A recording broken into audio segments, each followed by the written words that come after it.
Bonjour mes amis des chats, bienvenue sur lavideschats.com, c'est Morgan. Bon, vous allez bien sûr faire attention aux chats sous le capot, n'est-ce pas ? Oui, c'est vrai qu'il est de plus en plus fréquent de trouver un chat sous le capot de sa voiture. Et pas seulement en hiver, toute l'année, le risque perdure de découvrir un pauvre chat coincé dans l'habitacle moteur de son véhicule. Alors nous allons voir quelques exemples de mésaventures, mais ayez bien à l'esprit que les chats aiment nos voitures. Pour quelle raison ? Parce qu'ils adorent en fait se sentir en sécurité dans un habitacle qu'ils peuvent trouver facilement dehors, c'est-à-dire nos voitures. Le principe de se blottir dans une boîte est bien connu chez les chats. Je vous avais évoqué déjà ce phénomène dans le sujet Maru, une star du web. Vous pouvez retrouver d'ailleurs le lien sous cette vidéo. Ce chat japonais est célèbre pour se faufiler dans des petites boîtes, comme on peut le voir d'ailleurs dans ses vidéos sur Internet. Et ensuite, nous avions vu les explications du docteur Claudia Vinke, vétérinaire aux Pays-Bas. Elle a publié en 2014 une étude expliquant l'intérêt du chat à aimer se reposer dans un lieu confiné. Et à ce propos, d'ailleurs, vous pouvez consulter l'étude. Je vous laisse le lien également sous la vidéo ou dans l'article directement sur lavideschats.com. Alors, à l'abri et au chaud, notre chat sous le capot. En fait, quand nos chats sont à l'extérieur, ils apprécient trouver des lieux confinés et en plus, par-dessus le marché, chauffés. Ça, c'est le top. En effet, quand nous avons roulé en voiture un certain temps, le moteur a chauffé, et vous voyez bien que l'inertie de chaleur dégagée dure quelques heures. Et c'est justement ce qui attire notre chat sous le capot. Celui-ci s'installe tranquillement et dit « Oh, mais c'est bien là, c'est chaud !» Ça réchauffe mes coussinets en plus. Alors, le chat est également content de voir qu'aucun autre chat ou prédateur ne viendra le surprendre. « Oh, ici, je suis bien à l'abri. » Et cerise sur le gâteau, notre chat peut voir dehors sans être vu depuis un interstice de l'habitacle moteur. Et voilà notre chat sous le capot de la voiture. Alors il y a des histoires incroyables de chats chaque année sous le capot de voiture. La première histoire nous amène sur le trajet entre Montpellier et Dijon. Sur près de 500 km, un chaton a fait le trajet dans le capot d'une berline française.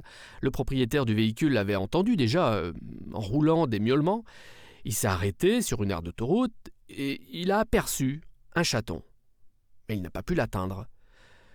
Il a donc continué son chemin en croisant les doigts et surtout a confié la mission de récupérer le chaton auprès d'un garagiste de Dijon.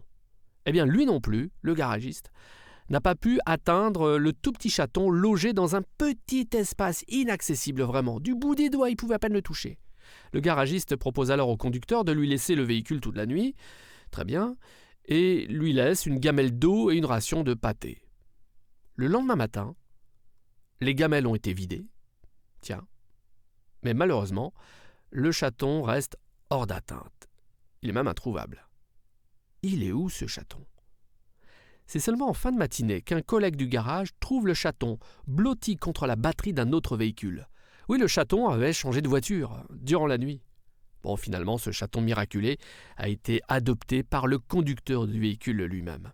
Une belle histoire qui finit bien. Autre histoire de chat sous le capot de moteur. À Nice, un chat qui refuse de se faire déloger de l'habitacle moteur. Ça s'est passé en plein mois d'août, en plein Nice. Les pompiers, les policiers ont tenté en vain, pendant 1 heure, de déloger un chat sous le capot d'une voiture. Ça s'est passé en pleine circulation en plus, à l'angle de rue principale, de la rue Gambetta et de la rue de France. Un chat refusait de se faire sortir de sa cachette. Il crachait, il y allait, il donnait des coups de griffe, il feulait comme il pouvait contre ses sauveteurs. L'intervention d'un garagiste a été nécessaire pour enfin sortir le chat paniqué par tant d'agitation. Le journal Nice Matin nous relate cette histoire de chat. Je vous mets le lien sous cette vidéo. Pour vous faire une idée de l'opération technique, d'ailleurs, je vous propose aussi de voir dans cette vidéo tout de suite la difficile extraction d'un joli chat roux d'une voiture dans un garage aux États-Unis. Regardez la scène, c'est incroyable. Heureusement, le chat reste calme.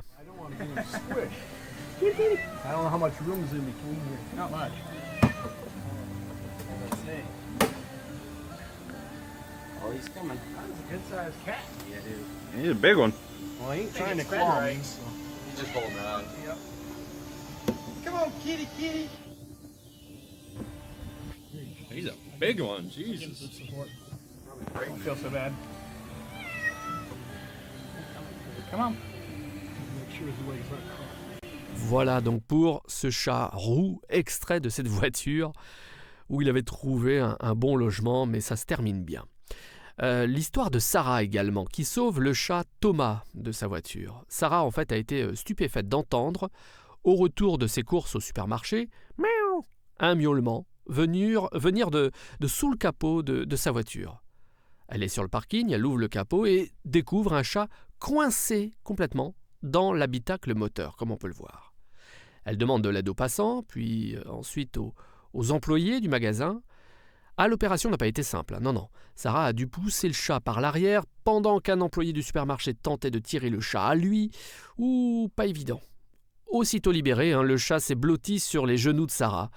Il avait juste quelques traces de brûlure sur le museau, mais rien de plus grave que cela et l'émotion, bien sûr, de l'expérience.